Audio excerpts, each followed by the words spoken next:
கர்த்தரும் இரட்சகருமாய் இருக்கின்ற ஆண்டவராகிய இயேசு கிறிஸ்துவின் நாமத்தினாலே உங்களை நான் வாழ்த்துகின்றேன்.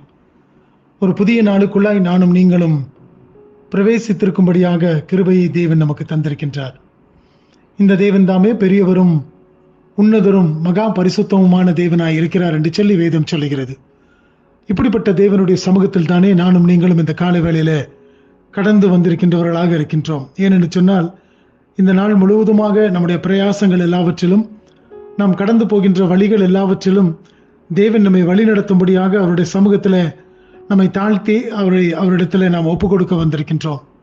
இந்த பூலோகத்தில் நடக்கின்ற காரியங்களை நாம் பார்க்கும் பொழுது, ஒவ்வொரு நாளும் நானும் நீங்களும் நிர்மூலமாகாதிருப்பது அவருடைய சுத்த கிருபை என்று சொல்லிதானே நாம் வேதத்தில் வாசிக்கின்றோம். எத்தனை கிருபைகள், எத்தனை ஆசீர்வாதங்கள் நம் மீது அவர் பொழிந்திருக்கின்றார். இதற்கீடாக நானும் நீங்களும் எண்ணத்தை செலுத்த முடியும்.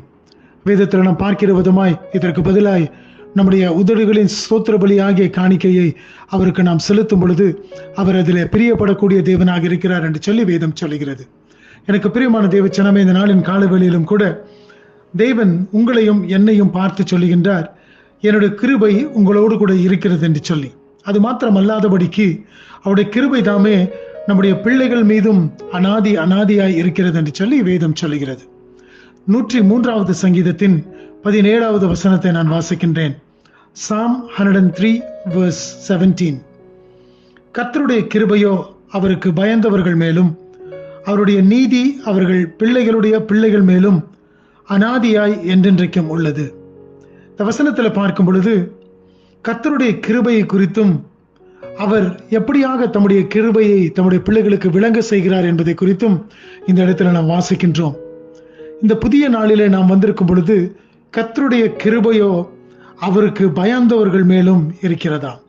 அவருக்கு பயந்து நீ ஜீவிக்கும் பொழுது அவருடைய கிருபை உங்கள் மீது காணப்படக்கூடியதாய் இருக்கிறது. கிருபை என்று சொன்னால், ஒன்றுமில்லாத நமக்கு ஒருவர் உதவி செய்வது, அல்லது ஒன்றுமில்லாத இருக்கின்ற நம்மை ஒருவர் கண்டு கொள்ளுவது, இதுதானே கிருபை என்று சொல்லி அழைக்கப்படுகின்றது. அப்படி என்று சொன்னால், அவருடைய கிருபை நாம் அவருக்கு பயந்திருக்கும் பொழுது அதிகமாய் நம்மை சூழ்ந்து கொள்ளக்கூடியதா இருக்கிறது. அது மாத்திரமல்ல, அவருடைய நீதி அவர்கள் பிள்ளைகளுடைய பிள்ளைகள் மேலும் அனாதியாய் என்றென்றைக்கும் உள்ளதா. அவருடைய கிருபை நம்மீது இருக்கிறது. அவருடைய நீதி, அவருடைய தயவு, அவருடைய ஆசீர்வாதம் நம்முடைய பிள்ளைகள் மீதும் நம்முடைய பிள்ளைகளுடைய பிள்ளைகள் மீதும் காணப்படுமாம். எப்பொழுது?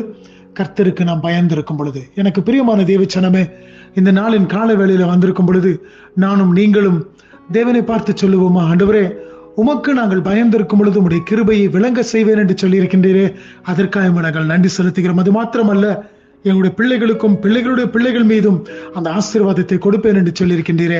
இப்படிப்பட்ட ஆசீர்வாதத்தை நீர் எங்களுக்கு தந்து நீர் வழிநடத்த, உமக்கு நாங்கள் பயந்தவர்களாய் ஜீவிக்க எங்களுக்கு நீர் உதவி செய்யும் என்று சொல்லி நாம் கேட்போம். இந்த நாள் முழுவதுமாக தேவனுடைய பிரசன்னமும் தேவனுடைய வழிநடத்ததும் உங்களோடு கூட இருந்து வழிநடத்துவதாக.